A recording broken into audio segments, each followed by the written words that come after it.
Here's our first one. It's an '86 Toyota.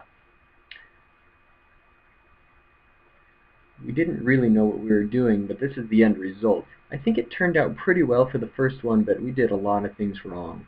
For example, we didn't even finish the upper sleeping area. I had no idea what real finish work looked like at this point.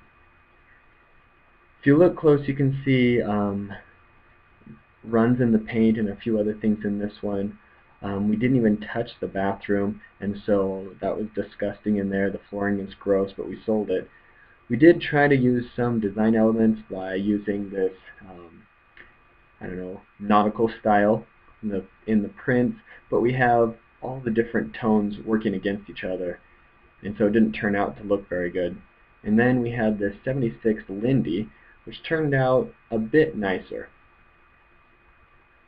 Here's one of the final shots on the interior on that one. We painted that white so it looks larger inside. You can see here that I didn't even take time to iron the curtains before I sold it, and along with that, the upholstery inside there is really gross. That's just the bedspread for our house, and we took that off when we sold it. Here's a shot of the kitchen, so it did look fairly nice, but very, very plain. Here's one thing that I did well with this one is the flooring turned out really nice, and I hadn't done flooring in the other one. This is probably the highlight. This is the first time I used the carpet up there on the walls, and that really dampens the sound. You can see how plain it is with the wrinkly curtains and the ugly upholstery. I just didn't put any money into it, really. This is the original bathroom with just flooring in it. That was also a mistake, not to do anything special with that bathroom. Here's another addition that I really liked. This is the mudroom area, which is made out of horse trailer rubber. The first time I did that. And then we moved on to the fatty Ford. This is a '78 Ford, I believe. This is the original, what it looked like when we first bought it. And this is about what they all look like. I tried to buy pretty nice ones in the first place, and this is what it ended up looking like. So at this point, I'd been using a lot more art and trying to match things together better. So you can see here with the kitchen, I refurbished the range hood and the oven door. There's a better picture of the range hood up there. To kind of give it that 50s feel, I still didn't know what I was doing with picking colors on the curtains. I needed my wife's help for that. So those curtains are ironed, but blue, and I don't think that really matches. I used the same flooring as I did in the other one, but you can see I polished the stand for the table in the back. Here's another shot of the oven. I used a high-grade polish and high-grade paint to redo that. Here again, I use carpet up there because it deadens the sound and insulates it a little bit better. And here again is the rubber mudroom area. This one is a Toyota Sunraider. I think it'll be coming up in a big picture in a second here. Turned out kind of confused looking. There's the Sunraider itself. I pulled all the stickers off the outside to make it look more modern. I think it did make it a little bit better than it was. It used to have kind of a brown line against it, which I buffed out of there. So that's what it looked like. With this one, I tried to stay with some of the browns that were in the interior, but I think that was a mistake. It actually turned out nice enough, but I don't think it looked good. I was experimenting on this one with electronics and getting deeper into fixing the motorhome as well as selling it down the road. So I did a lot more work on the interior of the coach. You can see that I didn't sand the corners of the doors, and they were still dinged up. I used a brown carpet instead of gray, but this time I bought an actual, probably an $80 comforter to put up there. Here again is the interior, so you can tell I've been upgrading my finish work and staging right here. All of this is custom upholstery as well. Experimenting with upholstery, it didn't make it beautiful, but it made it better. This is the Winnebago Warrior, higher grade of motorhome here. I polished the exterior, repainted the rims. That's when I first started doing a little bit of exterior work. This is the interior. It turned out very nice. This was one of the most popular ones I did because I used a lot of design elements to go along with it. Although it turned out fairly bland, with gray and gray and gray on top of each other. And you can see things like screws and staples sticking out. The end result was very nice. although I didn't put anything into the walls themselves. So I did curtains, pillows, upholstery, a lot of custom work in there, but still it's kind of bland because I didn't really attack the big white spaces on the walls. But I did take the time to match up all the curtain lines, and I used my wife's opinions a lot in this one. She did all of the real design work in this one, and this was our highest selling price of any motorhome we had done up to this point. That was a cool microwave tucked away inside of there.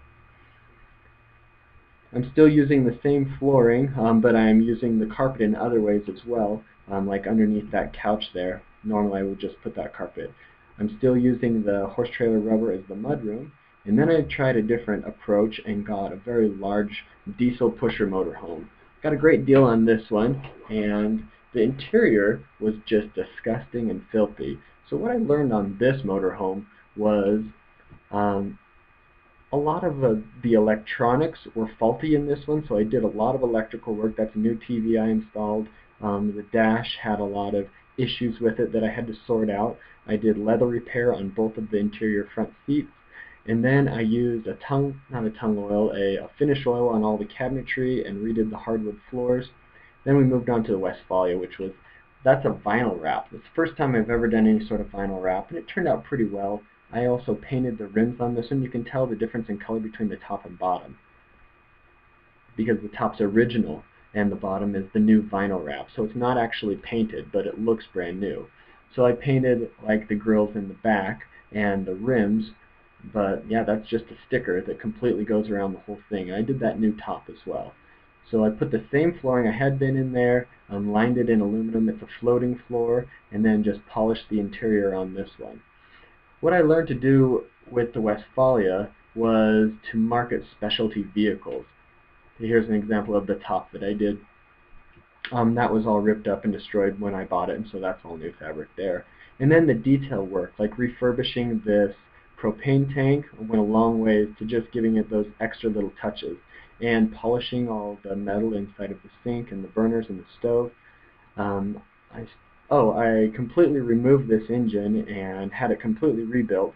There's another thing I learned to just get my hands a little dirtier. This is a 1976 Mitchell. I painted the exterior of this one, just experimenting with striping at this point. So everything else is original, just the stripes are what I painted, and I polished the rims as well. You see the backsplash there. That was the big move forward on this one. All of those are cedar shims that I stained and placed in there. And then you can see some art on the walls. You can see a more cohesive theme with the colors. You can also see a higher grade of materials on the inside. That's a $100 blanket, for example. All of the interior upholstery, all of the upholstery here is custom and made, and I also installed a nice Bluetooth receiver so you can play your music through this RV. This is a really neat motorhome because it was very versatile. Everything flipped around and changed what it had to do. You can see I'm starting to use some more design character in the seats themselves and the upholstery. See those flip down. It was a very cool motorhome. It did a lot of neat things. Here's the flooring. I've painted underneath the framework for the seats as well. I'm just taking the detail up several notches in this one, making sure that every little thing is as good as it can possibly be, making a professional grade restoration at this point. Once I sold that one, I decided to experiment more with exterior painting. So this was actually brown when I bought it. And so we did a stripe, and we painted the exterior white, and we're experimenting with different types of paint, finishes, exterior prep work. So this little guy we only bought for $500 or $600. And we ended up selling it for $2,500 in just a matter of hours. So the exterior paint proved to really up my game quite a bit. And then we bought another one and tried to make an old one look modern just with white paint and taking off the striping. This also sold very quickly. And you can see the Travco in the back, its original look. So here again is that same pop-up it did look much, much more modern after we had taken the teal and purple stripes off of it because it was made in the 90s, and just making it a clean white finish. The paint job on this one turned out much nicer than the first one just because I'd learned a lot more about it, and I painted the bottom so I had a couple different tones going on. Worked out really well. This is another pop-up. This is the third pop-up we did, and this one had an exterior room. So on this one I built new wheel arches, and I did a lot with the electronics, which by this point I was very comfortable with. I painted the rims to mimic a chrome dip rim. That's just spray paint on them, but it's a high quality.